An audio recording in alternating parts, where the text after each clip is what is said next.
რომ არავითარი ლეგალიზაცია არ მოხდება მარიხუანის, არც განიხილება და მანამ სანამ ჩვენ ვართ ხელისუფლებაში ეს არ მოხდება.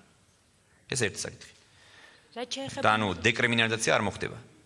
რაც შეეხება მუხლების გადახედვას, ამას შეიძლება კიდევ იმჟელოთ, თუმცა მე ვიცი რომ მიდგომა შეიცვალა უკვე. მე მქონდა საუბარი შენგან საქმეთა მინისტრთან, ლექსოსთან მქონდა საუბარი და თვითონ მისგანაც ვიცი რომ ეს პოლიტიკა არის შეცვლილი, მიდგომა არის განსხვავებული. მე მინდა მოსახლეობას განვმარტო. პირველ ფაქტზე, ანუ როცა მარიხუანას მოწევის გამო დააკავებენ ამა თუ იმ პიროვნებას, ის ჯარიმდება 500 ლარის ოდენობით. მეორე განმეორებით ფაქტზე 200 ლარით და მესამეზე არის უკვე პატიმრობა ან კიდევ უფრო გაზრდილი ასე ვთქვათ ჯარიმა. მე არ ვიცი ხა რატომ უნდა იყოს ამაზე ლოიალური მიდგომა სახელმწიფოს მხრიდან არ მისმის. მე მინდა ერთი რამ განვმარტო, რომ ჩვენ ვართ მთავრობა, რომელიც ზრუნავს ჩვენი ქვეყნის შვილებზე მომავალ თაობაზე. მაშინ ჩვენ უნდა გადავწყვეტოთ რა გვირჩევნია, როგორი თაობას გაზრდა გვინდა.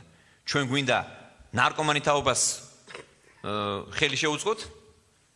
ეს მარიხუანა არის პირველი ეტაპი. შემდეგ არის წამალი და ის ჰეროინი და სხვა საშუალებები, ბიონარკოტიკები.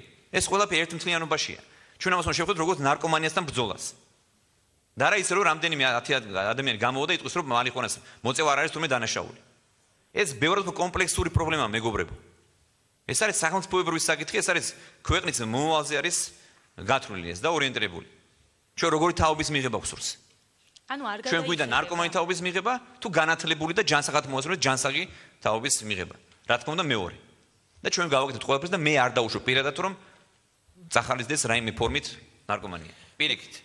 თუ შეიძლება ერთი ბლიც შეკითხვა ათონელის რეზიდენცია. მაგრამ რა თქმა უნდა მიდგომა გვაქვს ჩვენ აბსოლუტურად ჰუმანური.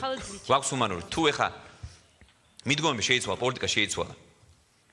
მაგრამ მუხლებზე კიდე შეიძლება რაღაც საუბარი და ამას შესაბამის უწყებები შელებენ, იუსტიციის სამინისტრო იფიქრებს, იგივე შინაგან საქმეთა სამინისტრო იფიქრებს და ასე შემდეგ.